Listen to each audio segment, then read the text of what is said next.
Legendary Heroes, a Gauntlet Dark Legacy based fic. Chapter 2, Beastly Barbarian. Of all of the 8 realms, none had the majestic peaks of the Mountain Kingdom. While from a distance they were beautiful to look at, they are actually a rugged terrain that only the toughest could survive. In fact, the only people who could tame the land was the barbarian people who called it home. They were tough enough to fight off the orcs that hid in the mountains, survive the stings of the scorpions, and withstand the fiery breath of the demons. However, no single warrior could take on the occasional dragon.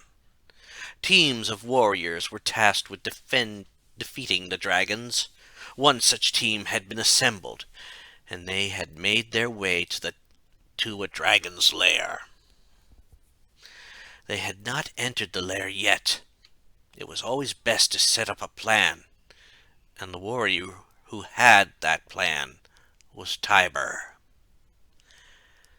His name was already being included with the likes of Untar, the legendary warrior, who could wield an axe of mystical ice. Tiber had heard legends of the axe. The mystical weapon would freeze any dragon, but would only reveal itself to a true legend. It would also freeze any dragon on contact.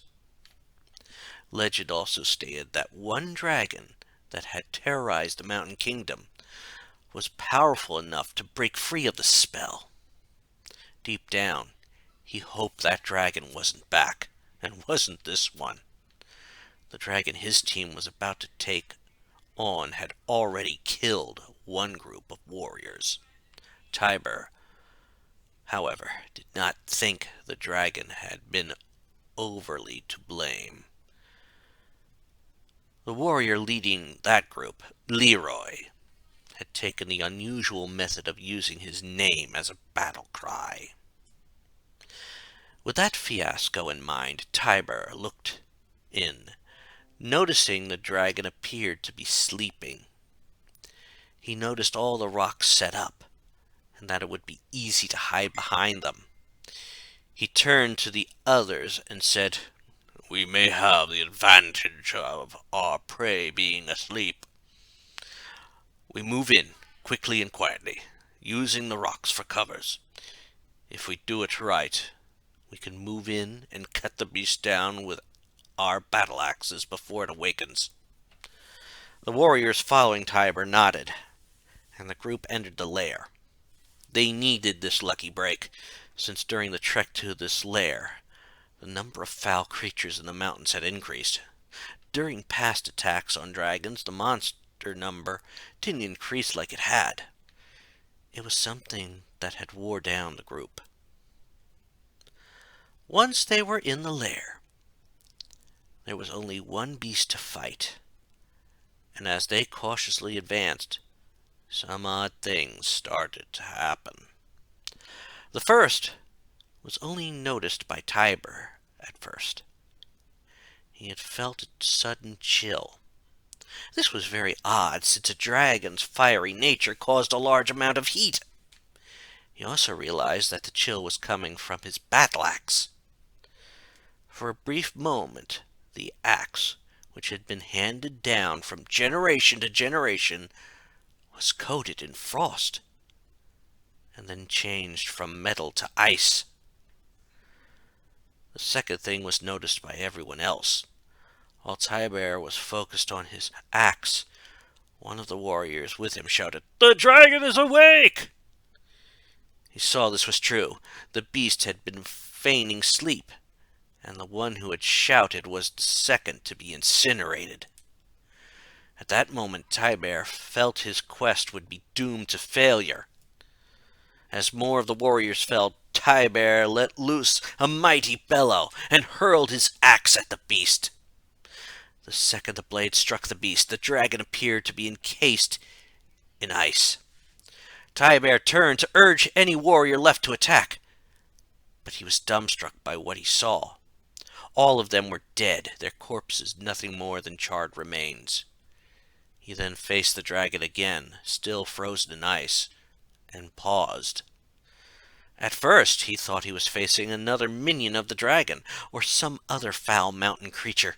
It looked human, but its torso and head looked more like a bull. When it mirrored his movements, he realized what he was seeing. It was himself, except he had changed into the form of a minotaur. He was a hero of legend, for only they could do that. He had been so stunned by that revelation that he didn't move until he heard the ice cracking. At first he thought the dragon was breaking apart, but then he saw the truth. The ice was falling off the beast. He looked at his hands and noticed that the axe had returned to his hands. But before he could throw it again, the dragon swung its claw and sent the ice axe flying through the air. In that moment, Tiber backed up, but to his surprise, the dragon didn't attack. It laughed and even spoke. "So the spawn of that blasted Untar exists. Scorn warned me that the blasted warrior had sired a line. You can even take on that blasted bestial form. That won't help you now. I shall wipe out all of your line and all of your people." Tiber took the dragon's ranting as a break and got out of the lair. He heard the beast roar, but he also realized that he could no longer understand it. He also felt his body had resumed the shape of a human being. But that was a small condolence as he made his way back to the village they had. The dragon was the one Untar had slain, and like the legend stated, was a minion of Scorn. If Scorn was returning, the mountains would start erupting again. All life on the mountains would be destroyed, and the rocks might even come to life, as the legend stated. He knew what he had to do. He first needed to warn his people and have them get to safety.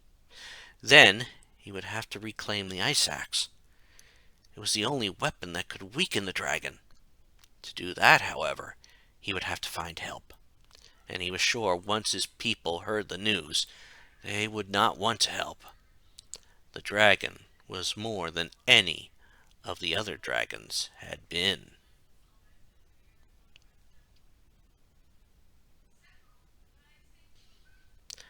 When Tiber had finally reached his village, he saw the people had gathered and were celebrating. They must have heard the roar of the dragon, and since he returned, thought he had killed it.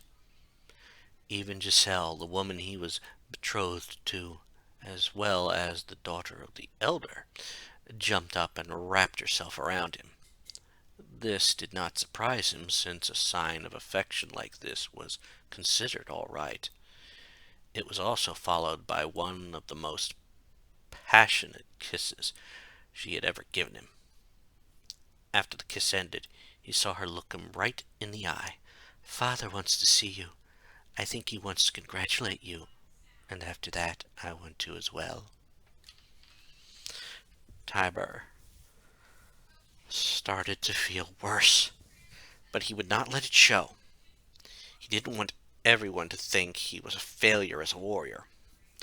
At least this would postpone the disappointment and outrage that would happen soon. He headed toward the elder's place, taking note that his betrothed was at his side. He honestly feared how she would react when she found out about his failure. He wasn't even sure how the elder would react. He only took strength in that he was going to be telling the truth. When they reached the home of the elder, Tiber entered, and he noticed right away that the elder knew the dragon wasn't dead.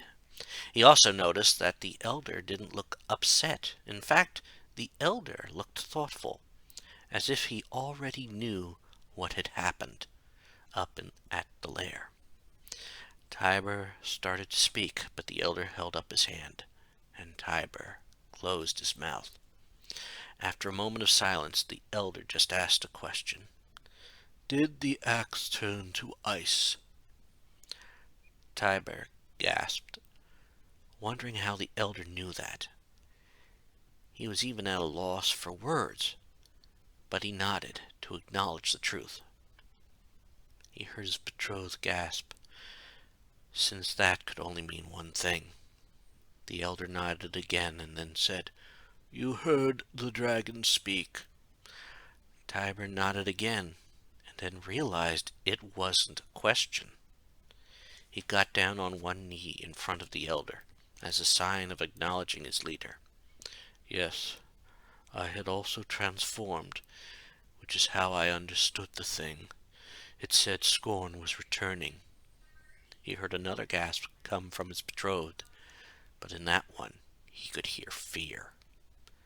He then saw the elder shake his head. I was hoping this day would come well after my lifetime. When Untar first defeated that foul beast ages ago, the legends say he heard the dragon say it would return. Untar even felt it and passed his ice axe down for the day it returned. He also said that it would take more than a single warrior to do it. It would take many types of warriors, some skilled in magic, some skilled in speed. Tiber nodded, and then remembered what happened to the ice axe. We will have to retrieve the ice axe as well. He saw the elder nod and realized the elder must have seen the ice axe arc through the air. He glanced right at the elder and asked the question that just reached his mind. Did you see where it went? The elder shook his head, making Tiber worry. Then the elder spoke, which gave Tiber hope. It has left the mountain kingdom. I fear it has gone into one of the other 8 realms. You must leave now, Tiber, and get help from the wizard Sumner. At that point, Tiber heard a voice cry out in protest, and realized it was his betrothed. Not the surreal tower at the base of our mountain. Any time a warrior goes there, they never seem to return. Father, Tiber and I are to be wed in a day's time. What about that? The elder sadly shook his head, and Tiber realized this saddened him. I know, Giselle. Sadly, if Tiber does not go, our clan will die, if not tomorrow, then someday, soon. The demon Scorn will not let us survive, nor will he let the other realms survive. Plus, if the dragon is to be defeated, we will need the ice axe again. It was true. The only way that dragon could be defeated was with the ice axe. Tiber nodded, and then turned to Giselle. My love, I must do this. Scorn's dragon will turn the mountain kingdom into a blazing inferno. No one will survive, and who knows what will happen to the other realms. If I don't go now, we will never have a life together. I promise you this, though. I will return, and we will be wed. Tiber saw her nod. All right. Once the demon is gone, we will be wed. I want us to have a long, happy life together. He nodded, and then he left the elder's place. He did so quickly, since he didn't want to be tempted to turn his back on his duty. As he made his way out of the village, he heard people celebrating. Right now they were celebrating a victory that never happened. When they learned that the dragon was not gone, they would be upset, but it would be worse when they learned it was the dragon of legend. No doubt a panic would start, and the village would flee the mountains. Most likely they would head to the very place he was heading now, down to the base of the mountains, where the ethereal tower of Sumner stood. For a moment he wondered what it would be like to stand at the base of the tower, since they said the tower stood in many lands all at once.